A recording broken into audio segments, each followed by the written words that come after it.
किसी भिखारी के 5 रुपया मांगने पर मुंह फिराकर जाने वाला व्यक्ति भी मुझे कहता है कि मोदी विरोधी है। मैं मोदी भक्त हूं, पर मैं मोदी का अंधभक्त नहीं हूं। मैंने पहले भी कहा था मोदी भक्त मैं हूं, क्योंकि आपको पता होगा कोरोना वायरस के टाइम में मैंने मोदी जी को 1 लाख रुपए डोनेट किया था। और ये अगर आपको नहीं दिखता है तो मैं आपको बता दूं, जिनको लगता होगा कि नहीं भैया ये झूठ है, तो ये देख ले भैया, ये देख ले 1 लाख रुपए यहां पर अमाउंट, और ये मेरा अकाउंट नंबर, और ये देख लो 30/3/2020 को मैंने मोदी जी को पीएम केयर फंड में दिया था। मैं ब्राइटनेस थोड़ा कम कर दिया था ताकि आपको आसानी से दिख जाए। और जो लोग को यह समझ में आता है कि मैं मोदी विरोधी हूं कि नहीं, मोदी जी का फैन मैं भी हूं, और बहुत सारे युवा हैं जो मोदी जी का फैन है। लगभग हम लोग खुद देखते रहते कि भाई इतना फिट कैसे मोदी जी रहते हैं, इतना एकदम, कभी ना तो बीमार पड़ते हैं ना कभी थकते हैं। क्या मुझे अच्छा नहीं लगता उन्हें देख के? मुझे बिल्कुल अच्छा लगता है जब मैं ये चीजें देखता हूं कि भैया हमारे देश के प्रधानमंत्री बड़े बड़े नेताओं, बड़े बड़े देश के नेताओं के साथ उठना बैठना होता है। वो जब बोलते हैं तो उनको सब सुनता है। मुझे भी फक्र होता है, गर्व होता है कि मेरे देश का प्रधानमंत्री ऐसा है। तो भैया क्यों फक्र नहीं होगा? किसी का बाप अगर मुखिया हो जाए, किसी का चच्चा खाली गांव के चच्चा विधायक हो जाए, तब फक्र होता है हमारा चच्चा विधायक है। जब हमारे देश के प्रधानमंत्री ऐसे हों, यहां देखो, देख रहे हैं, ये इशारा कर रहा है, ये आदमी इसको देख रहा है, ये ट्रंप इनको देख रहा है। क्या ये भारतीयों को गर्व नहीं होता होगा? देखिए ये रूस के राष्ट्रपति इन्हें सुन रहे हैं, क्या ये चीजें देखकर गर्व नहीं होता होगा? बिल्कुल गर्व होता होगा। देखिए मोदी जी ऐसा नहीं है कि काम नहीं किए हैं, मोदी जी बहुत काम किए हैं, लेकिन असल में जिन युवाओं ने इनको जिताया है, मोदी जी उसको नहीं सुन रहे हैं। ये समस्याएं हैं। हम चाहते हैं उनको सुनाना। हम मोदी विरोधी नहीं है, मोदी जी की चिंता होती हमें, क्योंकि जो युवा आपको पसंद करता है आप उसे इतना इग्नोर मत करिए कि वो आपको नापसंद करने लगे। ये अच्छी बात नहीं होती है। हमारी उज्ज्वला योजना मोदी जी का ये आया, लगभग लोगों को गैस सिलेंडर घर घर में मिल गया। ये चीज मैं भी जानता हूं, और मैं दावे के साथ कह सकता हूं कि पहले गैस सिलेंडर लेना बहुत मुश्किल काम था, लेकिन आज घर घर में गैस सिलेंडर है। ये सच्चाई बात है।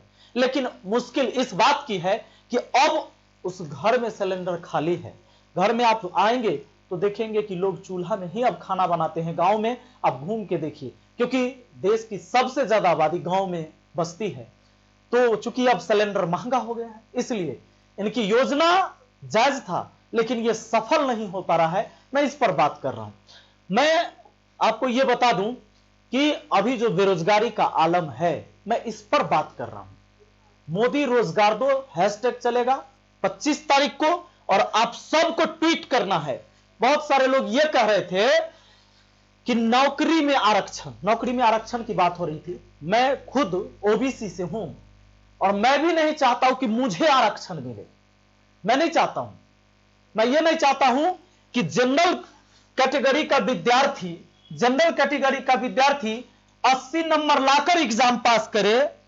मैं ये कभी नहीं चाहता हूं कि जनरल कैटेगरी का विद्यार्थी 80 नंबर लाकर पास करे और हमारे बाकी ओबीसी वाले 50 नंबर पर पास कर जाए। नहीं, मैं ये नहीं चाहता हूं। अगर आरक्षण देनी है तो मैं तो कहता हूं कि उसकी आर्थिक स्थिति के अनुसार आरक्षण दीजिए। उसको देखिए, कोई विकलांग तो नहीं है, चलिए ये जायज है। कोई बहुत गरीब तो नहीं है, वो किसी भी जात का हो सकता है, किसी भी धर्म का हो सकता है। हम आरक्षण ऐसे दे, न कि केवल एक जात पर आरक्षण दे। ये इसका मैं कभी सपोर्ट नहीं करता। मैं ये कभी नहीं चाहता कि ओबीसी वाला 50 नंबर पर नौकरी ले ले और जनरल वाला 80 जाकर तब नौकरी ले, क्योंकि वो भी विद्यार्थी है भैया, वो भी मेहनत करता है, उसके लिए भी समय बराबर है। तो अगर आरक्षण देनी है तो जनरल वालों को भी आरक्षण मिलनी चाहिए। जो ऐसे हैं जो एकदम गरीब हैं, असहाय हैं, तो ये चीजें देखकर उन्हें आरक्षण देनी चाहिए, क्योंकि बच्चे विद्यार्थी तो वो भी है, वो भी मेहनत करते हैं। अच्छा, कुछ लोग क्या कह रहे थे, जनसंख्या वृद्धि, जनसंख्या जो बढ़ गई है, जनसंख्या इतनी बढ़ गई है जिसके वजह से नौकरी नहीं मिल पा रही है। तो जनसंख्या एक आज थोड़ी बढ़ गया है। ये 10 साल पहले से जो जनसंख्या बढ़ा है वो थोड़े आपसे नौकरी मांग रहा है, ऐसी बात नहीं है। उतना समय आपको मिला था। अच्छा सोचिए, अभी अगर आप नौकरी नहीं दे पाएंगे तो ये जो 15 साल पहले जिन लोगों का जन्म हुआ, जिन बच्चों का जन्म हुआ, ये 5 साल बाद जब युवा हो जाएंगे तो उस समय कहां से नौकरी देंगे? तो जनसंख्या पर कानून लाइए। आप कानून पास करवा सकते हैं। अरे जब आप धारा 370 हटा सकते हैं, बड़े बड़े कारनामे आप कर सकते हैं, बड़े बड़े कानून आप ला सकते हैं, पास करवा सकते हैं, तो आप जनसंख्या पर नियंत्रण क्यों नहीं कर सकते? ये केवल ऐड चलेगी, हम दो हमारे दो, ऐड पर खर्च होता है, हम दो हमारे दो, केवल ये ऐड तक ही रहेगा या जमीन पर लागू होगा?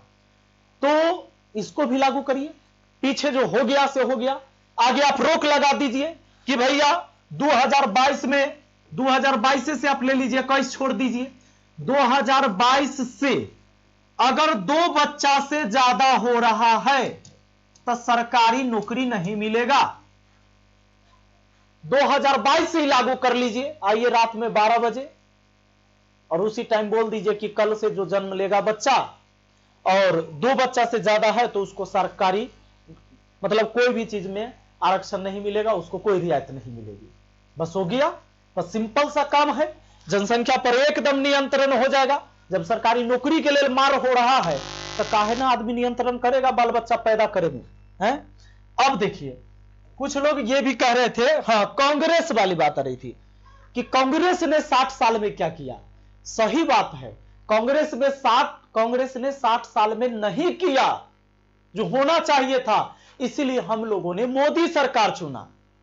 ना कि हम इसलिए चुने थे कि आप कांग्रेस वाला बात हमको बताइए। अच्छा वोट हम आपको दिए, कांग्रेस को बदलने के लिए ही ना, कांग्रेस को हटाने के लिए ही ना बीजेपी को वोट देते हम लोग।